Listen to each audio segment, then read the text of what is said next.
지난주 어떤 식당에 갔었습니다. 이런 글귀를 보았습니다.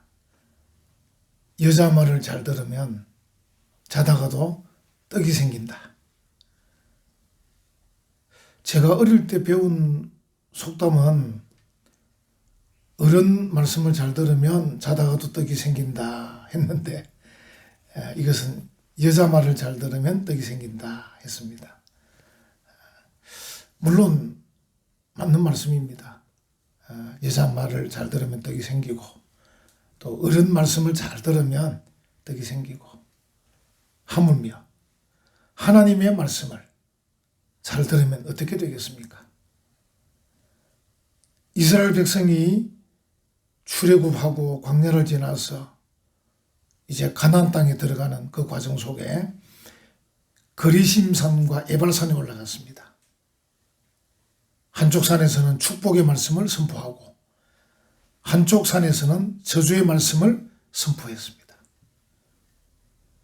신명기 본문의 말씀을 읽어보면 저주의 말씀이 축복의 말씀보다 6배나 많습니다.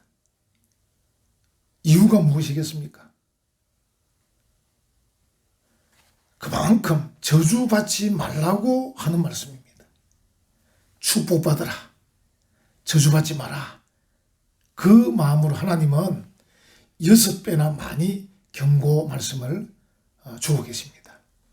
오늘 본문 15절 보면 네가 만일 이렇게 시작하고 있지만 히브리어 원문에는 외하야 라는 단어가 있습니다. 그러나 라는 뜻입니다. 1절부터 14절까지 말씀을 주셨습니다. 그런데 이제 15절부터 다른 말씀을 주시기 위한 그런 내용입니다. 외하야, 그러나. 그래서 그러나를 넣어서 그러나 네가 만일 네 하나님 여호와의 말씀을 순종하지 아니하여 이렇게 하면 그 뜻을 더 명확히 알 수 있으리라 생각이 됩니다. 하나님의 말씀을 순종하는 것, 이것이 관건입니다. 불순종하면 저주받고 순종하면 복을 받습니다. 순종하면 복을 받는데 불순종하면 저주받는다는 말씀을 정말 1절의 말씀처럼 삼가 들어야 합니다. listen carefully 해야 합니다. 하나님은 그 마음으로 이스라엘 백성들에게 불순종하면 저주받는다 이렇게 말씀을 하고 계십니다. 원래 저주받는 것 또는 공경에 처하는 것, 어려움에 처하는 것 하나님 뜻이 아닙니다. 하나님의 섭리도 아닙니다. 하나님이 주관하는 것도 아닙니다. 이스라엘 백성이 하나님의 말씀을 듣지 않았기 때문에 저주도 받고 공경에 처하고 어려움에 처하게 되는 것입니다. 예루살렘 사람들이 하나님 말씀을 듣지 않기 때문에 공경에 처하고 어려움에 처하는 것입니다. 하나님께서 계속 말씀하십니다. 순종하면 복을 받고 불순종하면 저주받는다. 그리고 우리에게 너희가 어떻게 하겠느냐 이렇게 말씀하고 계십니다. 너희가 어떻게 할래? 순종할래? 불순종할래? 이렇게 묻고 계시는 거죠. 오늘 본문에 보시면 불순종하는 자들이 받는 저주들을 말씀하고 계셔요. 16절 네가 성읍에서도 저주를 받으며 들에서도 저주를 받을 것이요. 이 저주받는다가 히브리어로 아루르입니다. 그리고 너는 아타입니다. 아루르 아타. 네가 저주받는다. 어디에서? 바이르 성읍에서 저주받는다. 이런 형태로 16, 17, 18, 19절 계속 말씀하고 계십니다. 아루르 아타. 여러분 기억납니까? 우리 앞부분에서 신명기 5장에서는 아노키 하나님께서 나는 할 때 아노키 여호와 엘로헤카 나는 네 하나님 여호와다. 그리고 7장에 가면 뭐라 그럽니까? 암카도시 아타 라 여호와 엘로헤카 너는 네 하나님 여호와의 거룩한 백성이다 할 때 아타. 그래서 이제 나는 아노키고 너는 아타입니다. 그래서 오늘 이 하나님께서 지금 경고하고 계신 말씀이 뭐냐면 너가 저주받는다 할 때 아루르 아타 그리고 뒤에 성읍 같으면 빠이러입니다. 그래서 아루르 아타 빠이러 네가 성읍에서도 저주받는다. 어떻게 할 때? 하나님 말씀에 불순종할 때 저주받는다. 그렇게 말씀을 하고 계신 것이죠. 이들이 왜 저주받겠습니까? 이익을 줬기 때문입니다.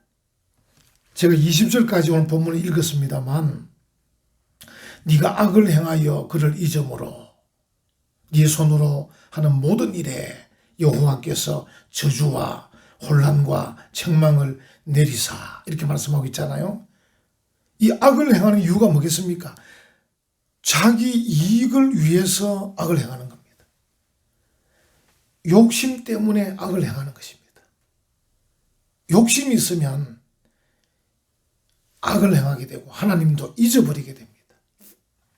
이제 그런 사람들이 자기 이익을 쫓아서 악을 행하고 하나님도 잊어버리고 결국 그렇게 하게 되면 아루라타 너는 저주받는다.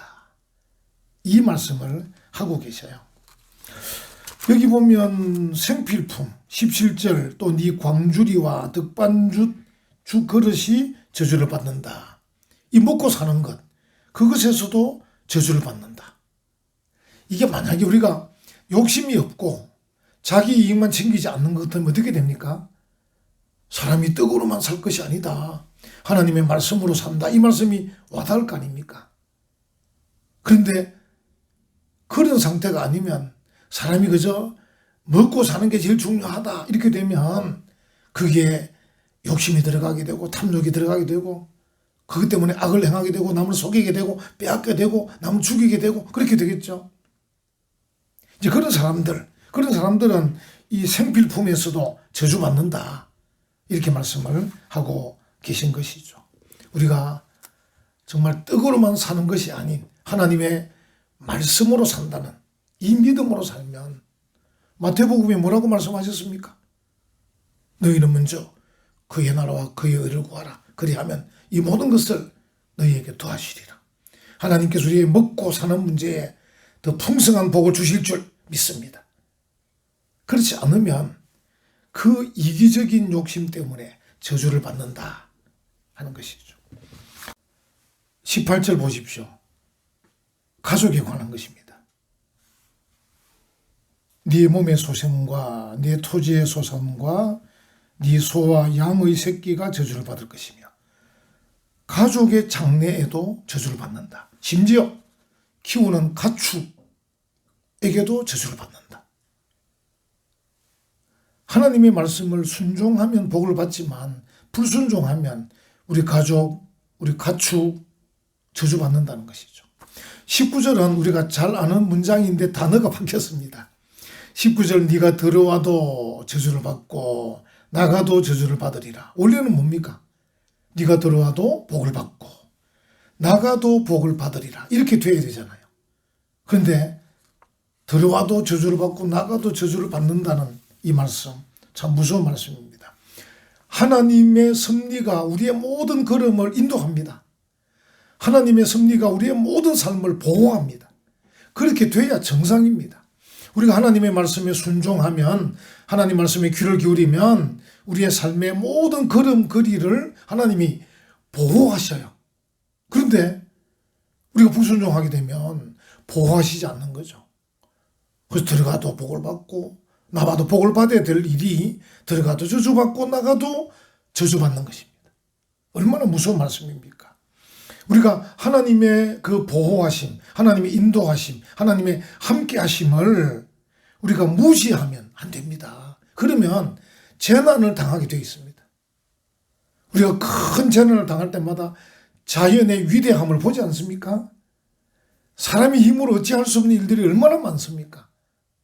우리는 항상 하나님의 보호하심, 인도하심에 대한 우리의 어떤 인정, 하나님이 보호하셔야 돼, 하나님이 함께 하셔야 돼, 하나님이 인도하셔야 돼 라는 그 인정이 있어야 합니다. 그런데 무시하면 재난을 당하는 것입니다. 창세기 24장에 아브라함이 이제 며느리감을 구하는데 아주 노련한 늙은 종을 보냅니다. 이 늙은 종이 아브라함의 종이지 않습니까? 이 종이 자기 주인의 며느리를 구하는 그 일에 하나님의 인도와 보호를 적극적으로 구합니다. 그래서 그의 가는 길, 누구를 만나는 일, 모든 일에 하나님이 인도하시고 간섭해 주십시오. 그리고 이제 한 아가씨를 만났습니다. 이렇게 한 구절 우리가 읽을 수 있습니다. 그 사람이 아브라함 종입니다. 그를 묵묵히 주목하여 여호와께서 과연 평탄한 길을 주신 여부를 알고자 하더니, 무슨 말입니까? 이 아가씨가 정말 하나님이 주실 그 주인의 며느리인지를 한 단계 한 단계 점검해 보겠다는 겁니다. 그 과정에 하나님이 간섭하실 거다, 하나님이 섭리하실 거다, 그걸 바라고 기도하고 있는 그 표현입니다. 그리스도인들은 이처럼 삶의 형통을 위해서 하나님께 기도해야 합니다. 하나님 도와주십시오. 인도해 주십시오. 보호해 주십시오. 기도해야 합니다. 그래서 결국 하나님 때문에 형통함을 누릴 수 있어야 하는 것입니다. 한 구절, 성경 구절을 보겠습니다. 로마서 1장 10절. 어떻게 하든지 이제 하나님의 뜻 안에서 너희에게로 나아갈 좋은 길 얻기를 구하노라. 성도에게 이런 자세가 필요합니다. 좋은 길 얻기를 구하노라. 저도 나이가 좀 많이 되었습니다만 늘 새벽마다 기도해보면 부끄러운 게, 그 하루 전날의 일을 생각하면서 내가 왜 그렇게 판단력이 없이 했을까, 이런 후회를 늘 합니다. 참 그만큼 인간은 부족하고 연약합니다. 그러니까 시마다 때마다 일마다 때마다 하나님의 인도, 하나님의 보호, 하나님의 간섭하심을 기도할 수밖에 없습니다. 그래서 하나님이 함께 하심으로 형통함을 누릴 수 있어야 합니다. 그런데 만약에 우리가 그런 하나님의 그 인도와 보호, 하나님의 섭리, 간섭하심을 무시하게 되면 우리의 길은 재난의 길입니다. 파멸의 길인 것입니다. 그것을 19절은 우리에게 말씀을 하고 있는 것입니다. 여러분, 20절은 사실은 오늘 본문에서 어떻게 보면 좀 생뚱맞은 본문 아닙니까? 19절까지 이 단락이 끝이 나는데 제가 20절을 함께 넣었습니다. 아마 다음 주일에 또 설교하면 20절이 들어갈 겁니다. 20절이 중요한 것입니다. 네가 악을 행하여 그를 잊음으로.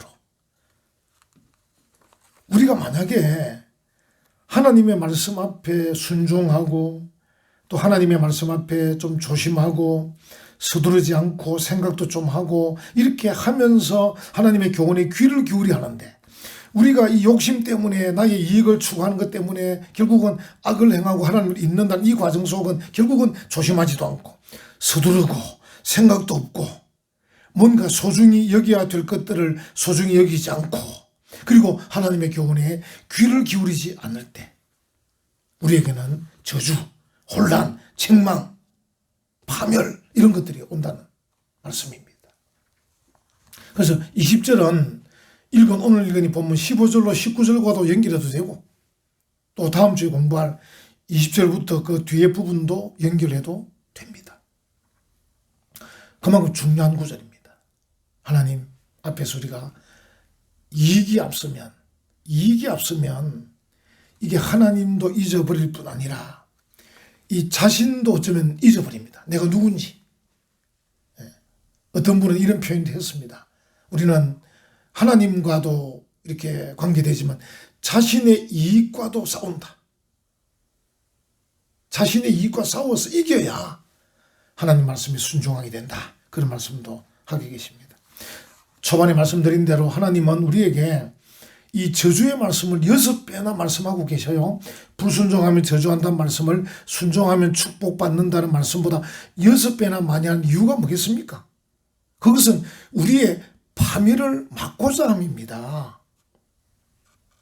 우리를 저주받는 일에서 막고자 함입니다. 그래서 6배나 많이 경고하고 정황하고 있는 것입니다. 하나님의 자비하심입니다. 하나님의 사랑입니다. 시편 94편 8절 보십시오. 백성 중의 어리석은 자들아 너희는 생각하라. 무지한 자들아 너희가 언제나 지혜로울까. 우리가 정말 생각해야 됩니다. 언제나 자신을 돌아봐야 됩니다. 내가 어리석은 자가 아닌지 무지한 자가 아닌지, 하나님께서 내게 이렇게 말씀하실 때, 책망하실 때, 경고하실 때 이 귀담아 듣는 게 필요합니다. 그래서 오늘 제목도 불순종과 저주, 제목 썩 따뜻한 제목은 아닙니다. 그렇지만 이것이 우리를 향한 하나님의 사랑입니다. 불순종하지 마라, 저주받지 마라 하신 하나님의 사랑의 마음을 담아서 우리에게 말씀하고 있는 것입니다. 불순종하면 저주받는다. 그래서 하나님의 사랑. 다시 15절 한번 보십시오. 네가 만일 네 하나님 여호와의 말씀을 순종하지 아니하면 안 된다, 그런 말입니다. 히브리어 본문을 생각하면 더 느낌이 확 와닿습니다. 임은 만일이라는 뜻이고 로는 하지 말라는 뜻입니다. 로 튀시마, 이 말은 순종하지 아니하면, 튀시마는 여러분 아시는 쇠마에서 나온 단어인데요. 쇠마 이스라엘, 뭡니까? 이스라엘아 들어라, 그런 말씀이에요. 우리 쇠마 교육 많이 홍보하고 있지 않습니까? 그래서 임로 티시마, 만일 말씀을 듣지 아니하면, 이런 말입니다. 그래서 임로 티시마 빼콜, 콜이 말씀이거든요. 영어로 보이스, 빼콜 예후와 엘로헤카, 네 하나님 아버지의 콜, 그 보이스, 소리를 티시마 듣지 아니하면, 이 말입니다. 이 굉장히 하나님은 강조할 때 구약의 히브리어 본문을 보면 로라는 단어, 로. 만약에 네가 안 하면, 순종하지 않으면, 듣지 않으면, 거역하면 할 때 다 로입니다. 로. 그래서 임로 티시마 빼콜 예호와 엘로헤카. 이 빼콜, 빼라는 것은 접두어니까 떼면 콜인데, 콜은 보이스. 우리가 참 비슷하죠. 우리가 보통 우리 서로 콜하자 이렇게 하는데, 빼콜, 하나님의 소리. 우리 번역은 말씀이라고 번역했습니다. 그러니까 지금 이 불순종하며 저주받는다는 말씀을 이렇게 6배나 많이 할 때는 우리에게 불순종하지 마라, 저주받지 마라, 결국은 순종해서 복을 받아라, 이런 말씀이잖아요. 하나님의 그 사랑의 마음입니다. 여러분, 귀를 기울여 말씀을 들어야 합니다. 그리고 하나님의 말씀에 관심을 가져야 합니다. 여러분, 믿음은 어디에서 납니까? 들음에서 납니다. 하나님의 말씀을 듣고 들은 말씀을 가지고 실천해야 됩니다. 여러분, 하나님께서 우리에게 이렇게 6배나 많이 말씀하실 때는 생각해야 됩니다. 관심을 가져야 됩니다. 그래서 하나님의 말씀 귀를 기울이고 그 말씀을 가지고 생각하고 마음에 담고 그리고 실천하고 순종하는 그런 삶을 살아야 합니다. 은혜와 평강교회 성도 여러분, 오늘 말씀을 우리 기억합시다. 우리는 반대로 하나님의 말씀에 귀를 기울여 청종하고 그 말씀을 따라 순종함으로 하나님의 복을 받는 우리 모두가 되기를 간절히 축원합니다.